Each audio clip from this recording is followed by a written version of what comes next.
23 मार्च 1931 लाहौर की central jail. शाम के 7 बज रहे हैं। जेल के नियम कहते हैं कि फांसी हमेशा सुबह दी जाती है, लेकिन आज नियम तोड़े जाने वाले थे।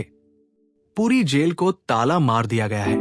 जेलर के हाथ कांप रहे हैं। आखिर क्यों एक 23 साल के लड़के को मारने के लिए अंग्रेज सरकार ने कानून ही बदल दिया? क्या डर था उन्हें?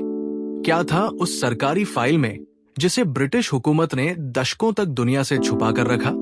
दुनिया उन्हें सिर्फ एक गुस्से वाला नौजवान समझती थी, पर सच इससे कहीं ज्यादा गहरा था। 1928 का लाहौर। एक बड़े पुलिस अफसर का कत्ल होता है और पूरी ब्रिटिश पुलिस एक साए के पीछे भाग रही है। वो शख्स कभी दाढ़ी मूंछ के साथ एक सरदार बनता है, तो कभी टोपी पहने एक अंग्रेज साहब।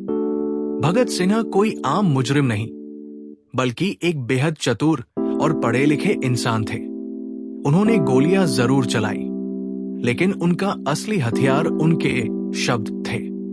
जब वो लाहौर से फरार हुए तो उनकी गोद में एक बच्चा था और साथ में एक महिला। ताकि पुलिस को शक तक ना हो, ये किसी जासूसी उपन्यास से कम नहीं था। असली रोमांच यहां से शुरू होता है। 8 अप्रैल 1929 दिल्ली की असेंबली में बम धमाका होता है। धुआं उठता है। भगत सिंह चाहते तो वहां से भाग सकते थे, उनके पास पूरा रास्ता था, लेकिन वो अपनी जगह से हिले तक नहीं। क्यों? उन्होंने खुद को गिरफ्तार क्यों करवाया? असलियत ये थी कि उन्हें पता था कि उनकी आवाज जेल के बाहर से ज्यादा जेल के अंदर से गूंजेगी।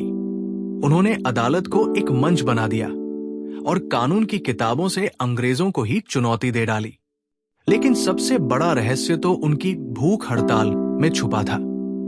116 दिन तक बिना अन्न के दाने के। उनके शरीर की हड्डियां दिखने लगी थी, लेकिन उनकी आंखों की चमक ने लंदन में बैठी सरकार की नींद उड़ा दी थी। 23 मार्च की उस शाम जब जेलर उनकी कोठरी में पहुंचा तो भगत सिंह एक किताब पढ़ रहे थे। उन्होंने मुस्कुराते हुए कहा, रुकिए, एक क्रांतिकारी दूसरे क्रांतिकारी से मिल रहा है। वो किताब लेनिन की थी। उनके चेहरे पर मौत का खौफ नहीं, बल्कि एक अजीब सी जीत की खुशी थी। तीनों दोस्त भगत, राजगुरु और सुखदेव गले मिले और इंकलाब के नारे लगाते हुए फांसी के फंदे को चूम लिया। लेकिन रहस्य यहां खत्म नहीं होता। अंग्रेजों ने डर के मारे उनकी लाशों को जेल की पिछली दीवार तोड़कर चुपचाप बाहर निकाला और रात के अंधेरे में जलाने की कोशिश की। अंग्रेज इतने डरे हुए थे कि उन्हें लगा अगर जनता को पता चला तो भगत सिंह की राख से उठने वाला सैलाब साम्राज्य को बहा ले जाएगा। आज भी उनकी फाइल के कई पन्ने गायब हैं।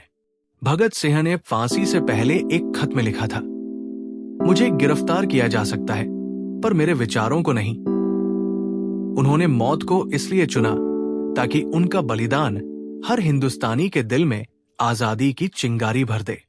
लेकिन सवाल यह है, क्या हम उनके उस इंकलाब के सपने को सच कर पाए, या हमने सिर्फ उनकी एक तस्वीर को दीवार पर टांग दिया? सोचिएगा जरूर, क्योंकि भगत सिंह ने अपनी जान इसलिए दी थी ताकि आप आज ये सवाल पूछने के लिए आजाद रह सकें।